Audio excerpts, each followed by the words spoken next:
हाँ बेटा, जैसे स्वास्थ्य लाभ के लिए है, या कोई असाध्य बीमारी है, या शरीर में किसी भी कारणवश कुछ अन्य विकृति आ गई है, उनके लिए हमारे सनातन में संत समाज के बीच में कुछ ऐसी प्रक्रियाएं होती हैं जिनके द्वारा संबंधित को स्वास्थ्य लाभ हो सकता है, होता है। पर यह है कि उसके लिए थोड़ी जटिल प्रक्रिया से गुजरना भी पड़ता है जापक को। जी। जापक के वो है जो जप करता है, और जिसके निमित्त जप करता है वो संकल्प देता है उनको जी जी कि आप मेरे स्वास्थ्य लाभ के लिए इतने का जाप कर दीजिए, और इतने में हमको कितना लाभ होगा।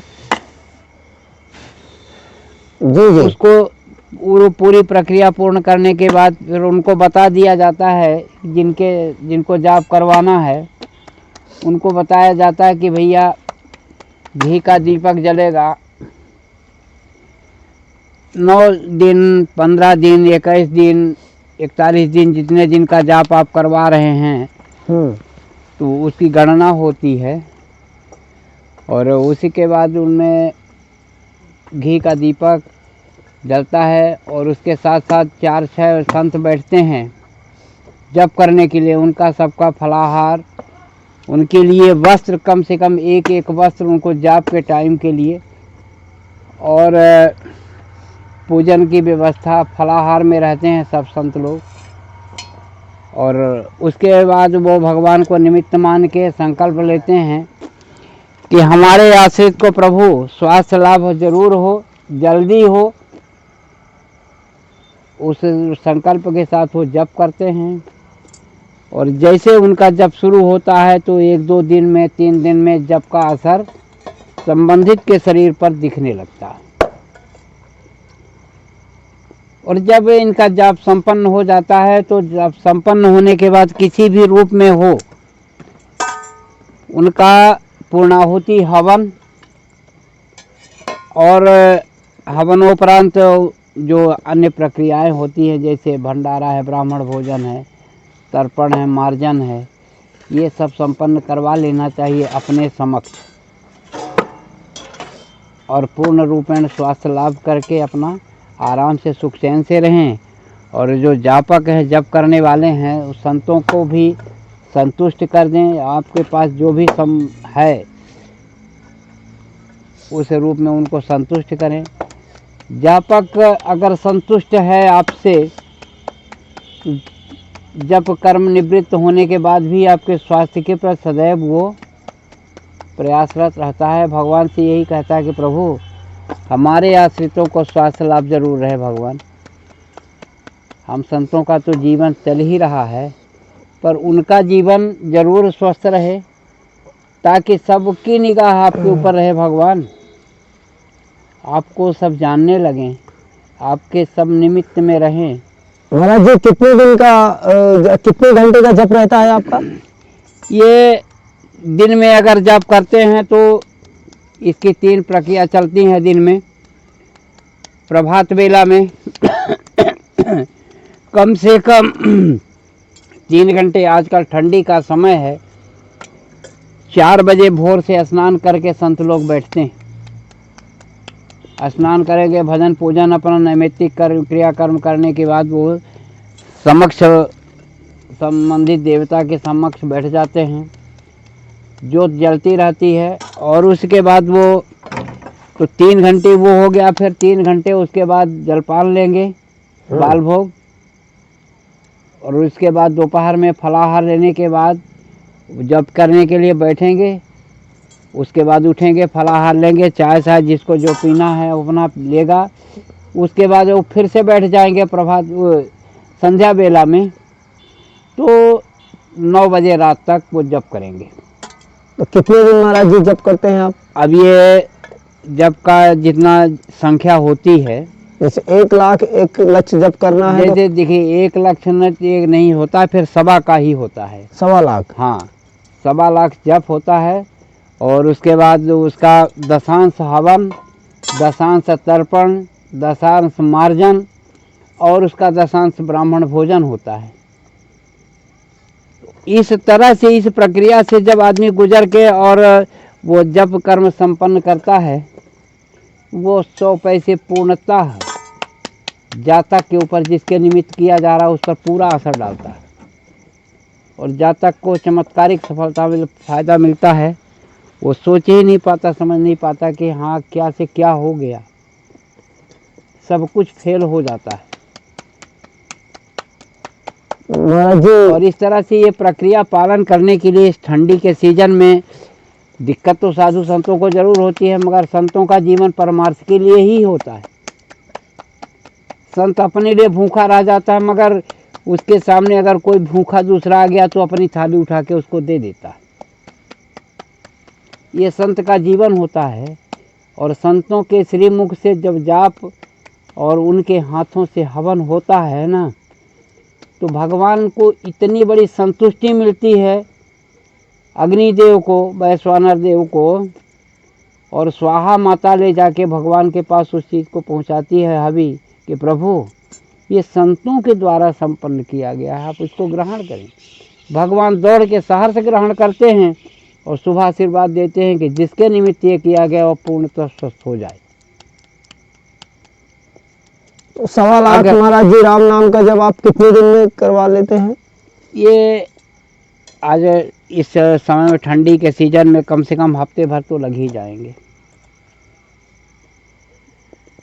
1.25 लाख जी जी, हफ्ते भर लग ही जाएंगे। कम से कम 5 संत बैठेंगे आपके अलावा कि आपको मिला के? हमको भी मिला के हमारे 5 संत बैठेंगे। 3 तो हम यहीं हैं, 2 संत अभी बैठे हुए अपने जाप में, भगवान का जाप कर रहे हैं भोलेनाथ का। तो इस तरह से 5 संत बैठेंगे। इनके लिए वर्ण के वस्त्र और ठंडी से बचने के लिए अगर संभव हो सकेगा तो कुछ व्यवस्था कर सकते हैं, जाप करवाना है जिनको। अगर नहीं हो सकता तो कम से कम इनकी दक्षिणा के निमित्त और कम से कम 9 दिन की साधु लोगों की दक्षिणा तो साधु लोग अपना करते रहेंगे और करेंगे, हम उनके साथ में रहेंगे और रहते हैं सदैव। उनके लिए भाई सब चीज़ की व्यवस्था चाहिए, हम संतों के लिए क्या चाहिए हैं। हाँ ये है कि निराहार कोई ला नहीं सकेगा इस ठंडी में, तो कम से कम फलाहार, चाय वाय की कुछ व्यवस्था हैं, और शरीर ढकने के लिए कम से कम एक वर्ण वस्त्र होना चाहिए। शरीर ढकने के लिए, ठंडी से बचने के लिए संभव हो तो कम से कम ऊपर के लिए व्यवस्था दे दें, तो उनका वरण दान भी हो जाएगा भगवान के समक्ष, उनका अनावरण भी हो जाएगा, भगवान का देखेगा भी भगवान कि हाँ ये साधु संतों के परोपकार के लिए उपकार कर रहे हैं। और इनके स्वास्थ्य लाभ के लिए फिर साधु संत उसी तरह से समर्पित भी हो जाते हैं कि भाई एन केन प्रकार किसी भी तरह से संतों को तो हमने यहाँ तक देखा। हमारे एक संत जी हैं, आज वो किसी बात पर आके तो बोले कि भैया प्रभु हनुमान जी महाराज, वो मरीज हमारा बहुत दुखी है, हमारे पास कुछ नहीं है आपको देने के लिए, हमारे पास सिर्फ 50 ग्राम गुड़ है, हम 50 ग्राम गुड़ का भोग लगा देंगे। और उनने मेरे सामने ही दिया दवाई। उसके बाद वो मरीज आया तो फिर बताया, बोला महाराज जी कल से हमको बहुत आराम है। उनने बताया कि मैंने आज जम के रोटी खाया। अच्छा। तो संतों की पुकार को भगवान प्रथम सुनते हैं, और संतों की पुकार जहाँ रहती है, जहाँ लगती है, और फिर ये जो शुभ कर्म जाप, जैसे राम प्रभु जी के जाप, तो प्रभु जी तो इसे भी संतों के निमित्त ही हैं, बोले ही हैं। तो इस तरह से जिन भाई बहनों को ये सब शुभ कर्म करवाने की ज़रूरत है, जो प्रभु जी से ही अपना सब कुछ चाहते हैं, तो इनके प्रकार है वो किसी भी तरह से ये अपना करवा सकते हैं संपन्न। एक बार अगर महापाप किया है, एक बार उसके मुंह से राम निकला तो महापाप जल के भस्म हो जाते हैं। और 1.25 लाख का जप करने के बाद तो इनके जीवन के जो ये प्रारब्ध कर्म इनको भटका रहे हैं, परेशान कर रहे हैं, वो पूर्णतः जल के भस्म हो जाते हैं और उनकी काया पवित्र हो जाती है और उनको पूर्णतः स्वास्थ्य लाभ होता है। एक बार राम जी का नाम लेने से जितने भी पाप कर्म हैं वो सब जल के भस्म हो जाते हैं और भगवान की तरफ उनका आकर्षण हो जाता है। फिर पाप कभी उनकी तरफ देखते नहीं, और जब पाप देखेंगे नहीं, पाप उनके पास जाएंगे नहीं, पाप सामने होंगे नहीं, तो उनको कभी तकलीफ होगा ही नहीं। सिर्फ कलयुग में 2 ही चीज़ है, प्रभु जी का 2 अक्षर का नाम राम और दान। दोनों की पाई मात्रा लगभग समान है। और राम में इतनी बड़ी शक्ति है, इतनी बड़ी क्षमता है। वह हनुमान जी को ही अगर देखें, क्योंकि परम भक्त हैं हनुमान जी राम जी के, 2 ही अक्षर से वो 2 ही अक्षर उनके चारों तरफ इर्द गिर्द घूमते रहते हैं। 24 घंटे हनुमान जी महाराज राम जी का ही नाम लेते हैं, सिर्फ और सिर्फ राम। तो राम में अगर इतनी बड़ी शक्ति है कि पत्थर को पानी में तैरा सकती है, तो क्या कलिकाल के मनुष्य के पाप को भस्म नहीं कर सकती? क्या उसको स्वास्थ्य लाभ नहीं दे सकती? राम महामंत्र है, अमोघ औषधि है, अचूक अस्त्र है। जो राम का जाप करता है, राम जी का नाम लेता है, निकन प्रकार किसी भी तरह से, गोस्वामी जी ने लिखा है कि अनख आलस हूँ, बिना मन का किसी भी धोखे तरह से भी राम निकल गया। नाम जपत मंगल दिशि दसों, एक बार नाम लिए तो चारों तरफ से 10 दिशाओं से वो मंगल ही, परम सुख ही आता है, अशुभ शक्तियाँ विनष्ट हो जाती हैं। हमारे राम जी इतने दयालु हैं और इतने दयालु हैं कि जिसकी सीमा का वर्णन नहीं किया जा सकता। हम हाड़ मास के शरीर वाले कलिकाल के मनुष्य तो खैर वर्णन नहीं कर सकते। जब हमारे ऋषि महर्षियों ने, महर्षि वाल्मीकि जी ने, नारद जी जैसे परम संत ने उनका वर्णन नहीं कर पाया, तो हम राम का महिमा का वर्णन कैसे कर सकते? पर इतना जरूर कहेंगे कि राम जी में इतनी, राम के नाम में इतनी शक्ति है कि वो पाप को तुरंत भस्म करके जला देती है और जातक निरोगता को प्राप्त होता है, स्वस्थ हो जाता है, सुख समृद्धि उसके सम्मुख रहती है। राम जी के नाम का, राम जी के नाम के, राम से अधिक राम कर दासा, भगवान ने खुद कहा है। पर गोस्वामी जी ने ये लिखा है, वाल्मीकि जी भी ने कहा है कि जितनी शक्ति राम जी में नहीं, उतनी से ज़्यादा शक्ति तो उनके नाम में है। उनका यथार्थ कहना भी है, क्योंकि राम जी हर जगह तो नहीं आ जा सकते, पर उनका नाम हर किसी के मुंह में आ सकता है। कोई मेहनत भी नहीं है उसमें, न कुछ उसके लिए करना पड़ता है, न कुछ लगता है। हाँ, हमारे सनातन में मनीषियों ने कुछ नियम बनाए हैं जाप करने के लिए विशेष परिस्थितियों में,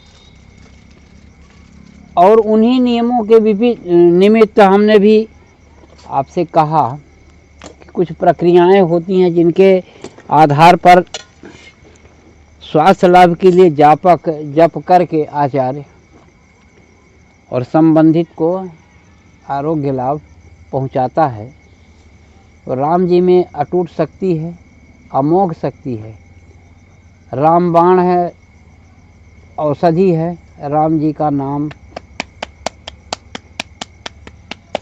राम जी के नाम के बारे में जितना भी कुछ भी कहा जाए। एक बार शनिदेव किसी भी कारणवश उनकी शिकायत प्रभु जी के पास पहुंच गई।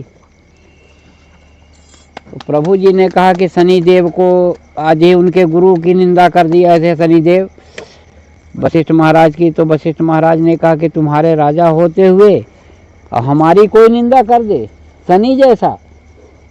तो भगवान को लगा कि हमारे गुरु की निंदा होगी, वो जान तो रहे थे। उनने कहा कि चलो तुरंत सेना तैयार करो और चलो, शनि को दंड देना है, बिल्कुल उसको साफ कर दो। अब शनि महाराज को जब जानकारी हुई तो भागे अंजनी माँ के पास गए। अंजनी माँ के पास जाने के बाद उनको ये हुआ, महाराज जी आए थे, हनुमान जी महाराज दर्शन करने माँ के। माता जी रूठी हुई बैठी थी। गए उनसे पूछे ताछे तो उन्होंने कहा कि तू लापता ही रहता है सब दिन, कभी तो मेरे पास रहता नहीं। उन्होंने कहा नहीं माता जी, भगवान के पास थे हम, बताओ क्या सेवा करूं। उनने कहा हम जो कह रहे हैं वो करना है। उन्होंने कहा ठीक है। बोले वचन काटेगा तो नहीं? बोले नहीं काटेंगे। उन्होंने कहा इसकी रक्षा करना है। हनुमान जी महाराज को ये पता नहीं था। शनिदेव से इनका कुछ बातचीत हो गई है। हनुमान जी बोले ठीक है। तब तक में राम जी की पूरी सेना आ गई, राम जी आ गए, सब चारों भाई बिल्कुल दल बल सहित युद्ध शुरू हो गया। अब शनि के जो रक्षक थे वो सब मार के गिरा दिए गए।